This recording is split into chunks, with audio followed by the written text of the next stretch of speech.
Thank you, Krista. She didn't say don't cry in that song. Whoa. That was a beautiful, most heart-opening song.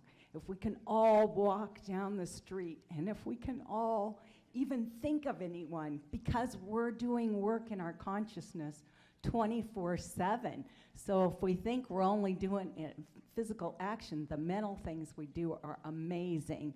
And so I honor all of your paths, and thank you, Krista, for opening our hearts so beautifully for that. Oh, and now for the treat that we've all been waiting for.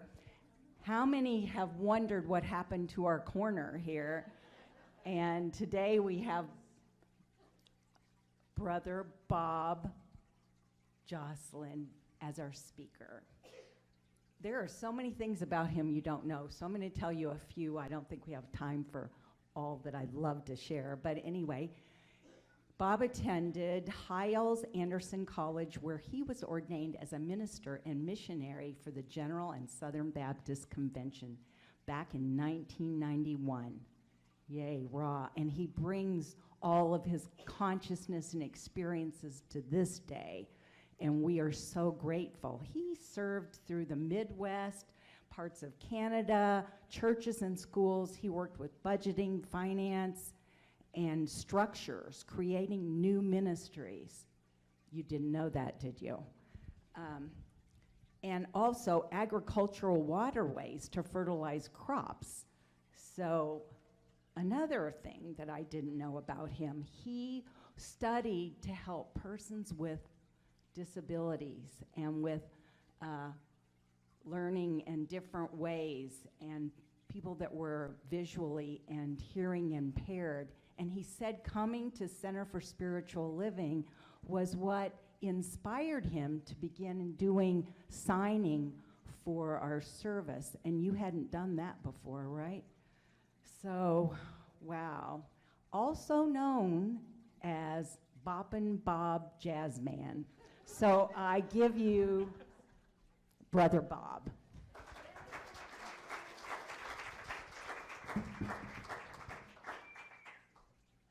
Before I start, today, let's honor Adolf. To me, Adolf was a hero. Okay, I'm seeing different expressions, different things. I guess the clues weren't good enough for the communication. Here, let's do this. Today, we're going to honor Adolf. But I don't think it's the Adolf you think I'm thinking about. Did you get the clues? Today is National Saxophone Day in honor of Adolf Sax, who was 100 years earlier than the one you were thinking of. And he was revolutionary. During all the wars in Europe, wood became scarce. So there was this battle between the woodwinds and the brass and the marching bands. He found a way to combine the two. And of the 14 instruments that he invented, the saxophone still lives on.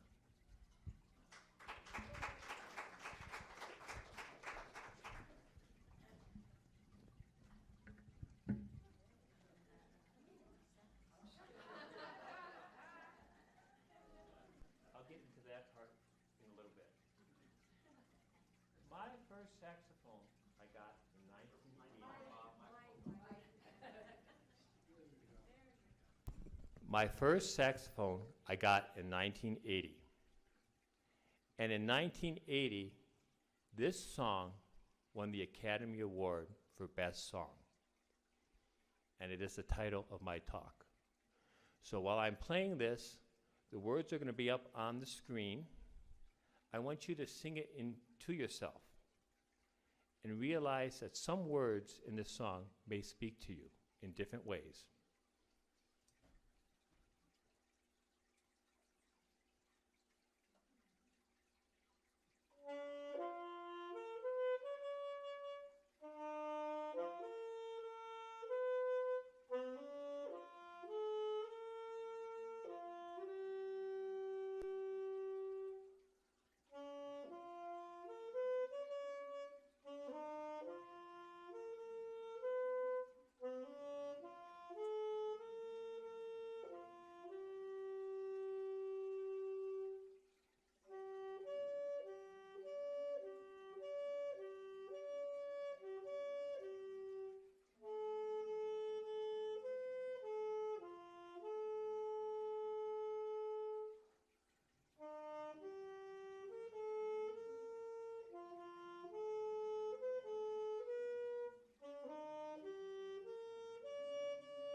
I picked the title Rainbow Connection.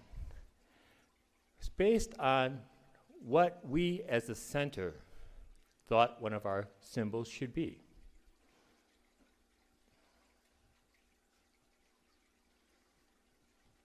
On our t-shirts, the middle across our heart is a rainbow. It's not something one person chose, it's something our whole congregation chose as a whole.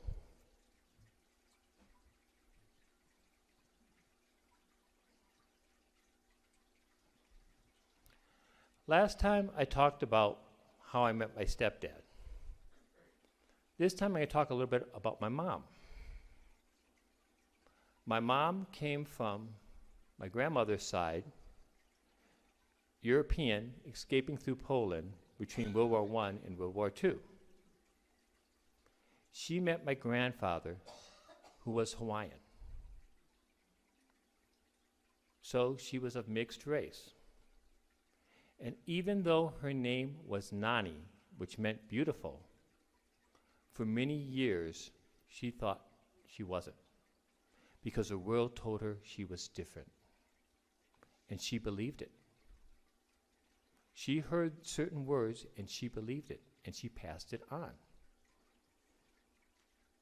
In the song that Krista sang about, it hit me very hard because I was that geeky little boy with the glasses who was also crippled as a kid. My sister was the girl with the braces. So yes, I was laughed at. I was teased. When I first got my saxophone, I went into marching band, and I marched with a limp. And people called me Spaz. And it hurt. And yet, those angel wings can come out.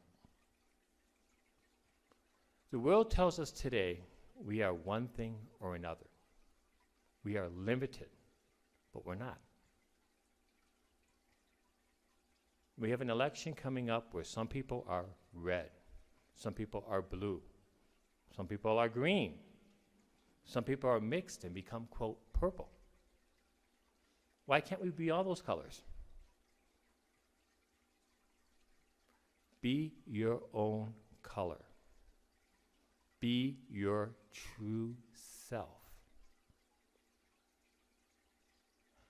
I wanted to know why being Hawaiian was so different and not talked about.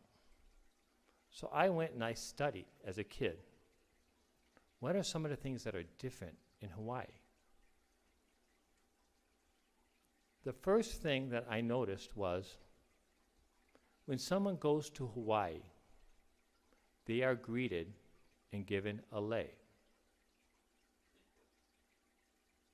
Love expressed innocently. That's what the lei means. It means, I see you, and you are a gift to me. I don't know anything about you, but I want to know about you. Why you are different. You came here because I need something to be complete. You are a different color from me, but we are all part of the rainbow. We are all equal. So I give my gift to you, knowing that you are a gift to me. And out of all the universities in the United States, most have a warrior or an animal or an insect. Hawaii is the rainbows. We include all, and all are equal. And that makes me proud. Of all the things I was told in the past that I shouldn't be proud of, I'm sorry, that makes me proud. In our science of mind, we talk about a world that works for everyone. Do we honestly stop and think what that means? Do we honestly stop and step back and say, why does this person, why does that person not see the way I see?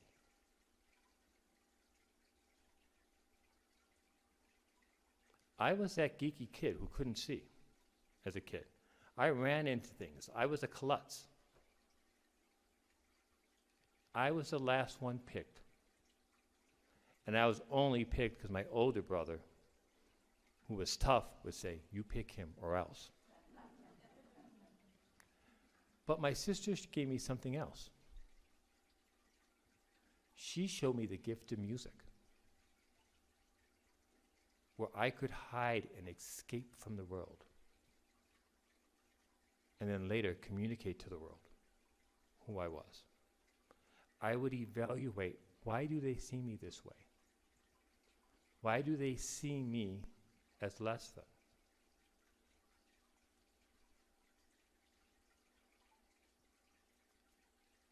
About the time I met my partner, Jim, I changed my whole expression. I left from being Robert to being Bob.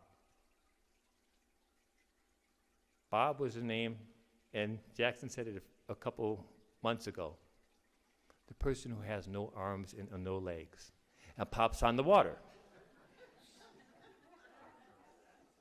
And most people would laugh and say, oh, that's demeaning. To me, I'm on the water. I'm on your level. You are not better than me. You are not worse than me. I see you as an equal. So I wear that name Bob as a badge of honor, because that's who I am, and no one can take that away. When we talk about a world that works for everyone, maybe what they need is a little different. Maybe what they need is the same thing we need in a different way.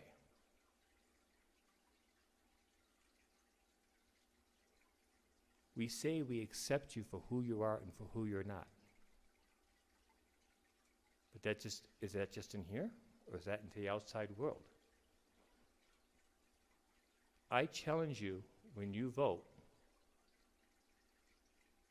for your neighbor as well as yourself, the person who cannot speak, who cannot see, whose voice may not be heard as well as yours.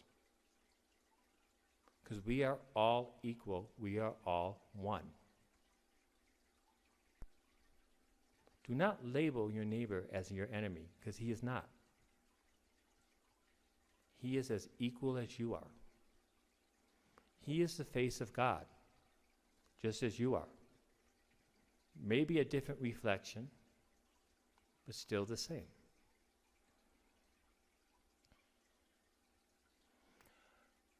We have 4 principles out on our wall. The first one is love. And last time I talked about love, and that love knows no condition. It does not give of itself. The Bible says it is not puffed up. It is a choice. Sometimes it's a divine choice that we have no control over, but it is a choice. Mel says love is spoken here. I've expanded to say love should live here. Whether it's spoken, expressed, danced, felt, touched, smelled, tasted, all that is equal. All that is important. And that's what makes it complete. The next is joy. How many times are we joyful of something we don't understand? We should be. It's a chance to learn. Joy and spiritual growth go hand in hand. I love that when I was taught the Hawaiians want to learn from every person they meet. That's how they expanded. And that's how they live on. Spiritual growth means stepping out of your comfort zone. Stepping out, breaking from the soil. If you stay safe in the soil, you will die.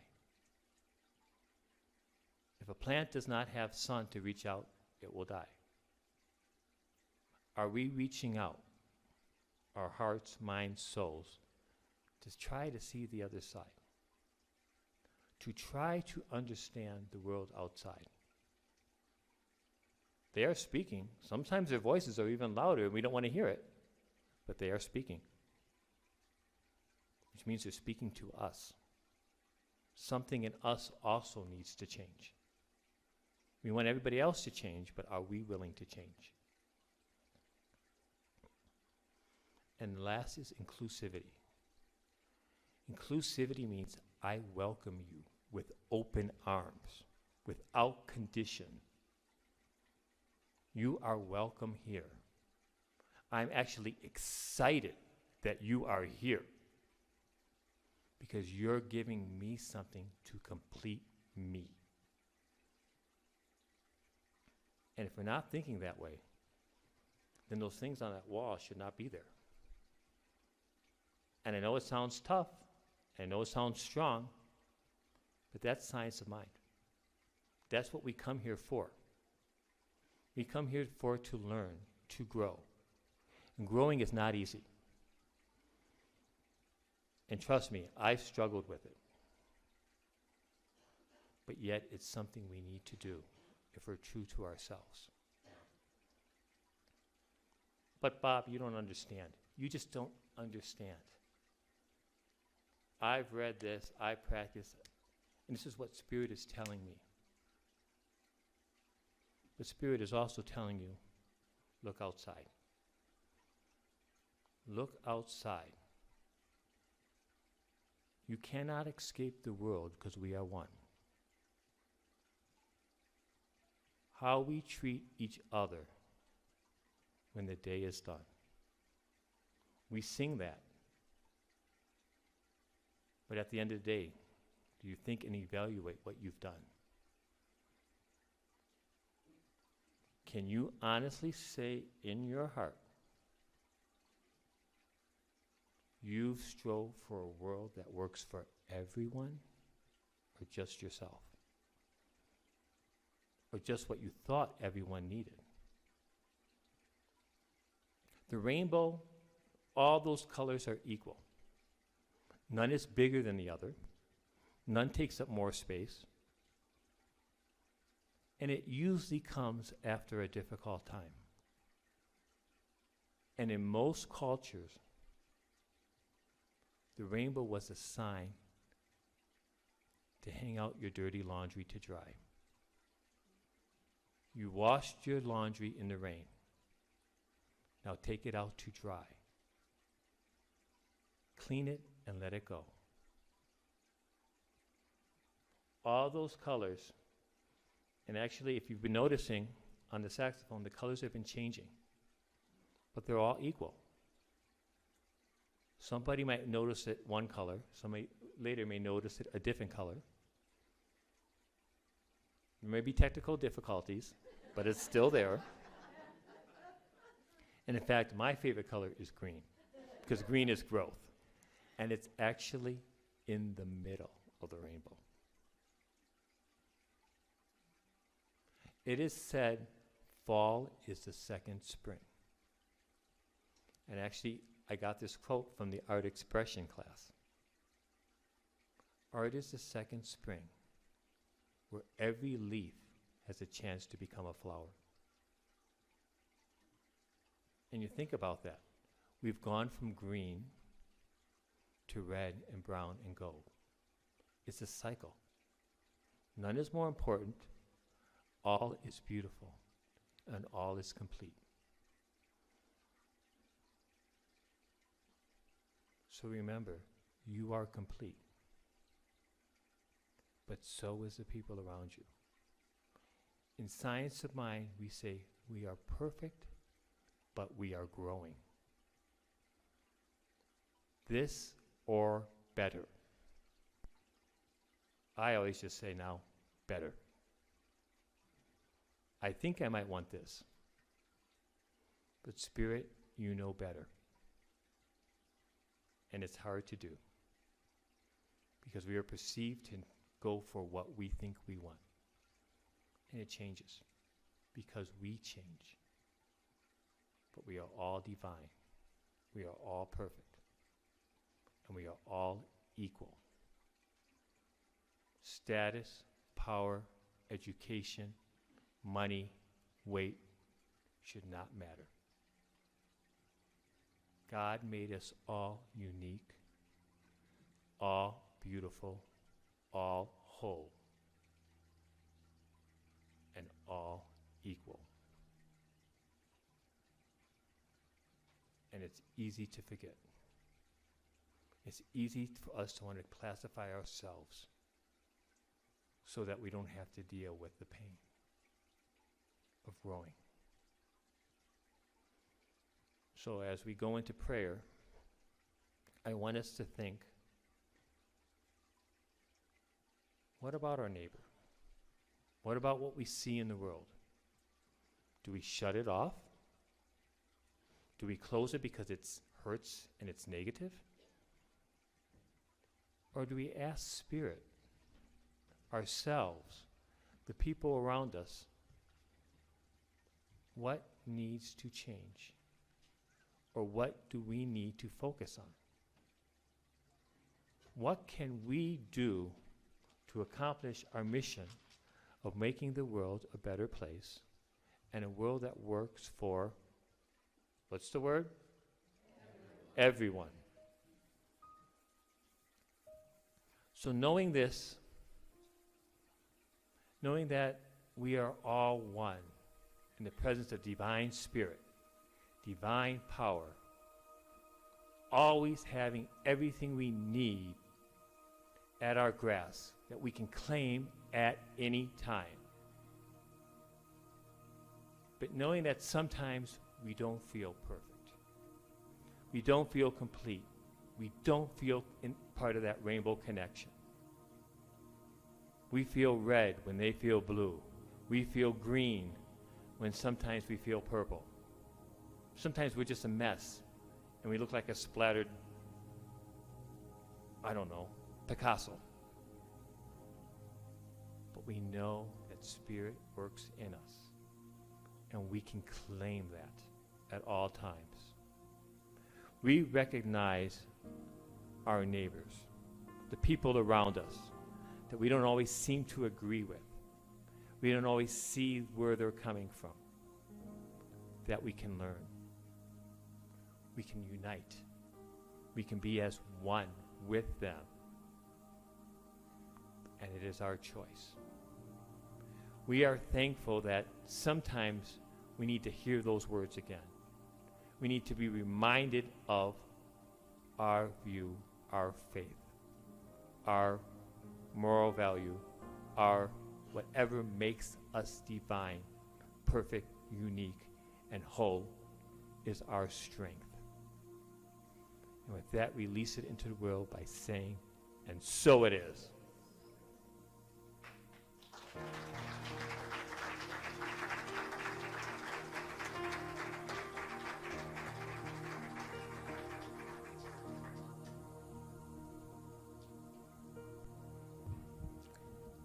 Thank you, Bob. You inspire me even more than I imagine, and I am so grateful. We are all so grateful for this talk.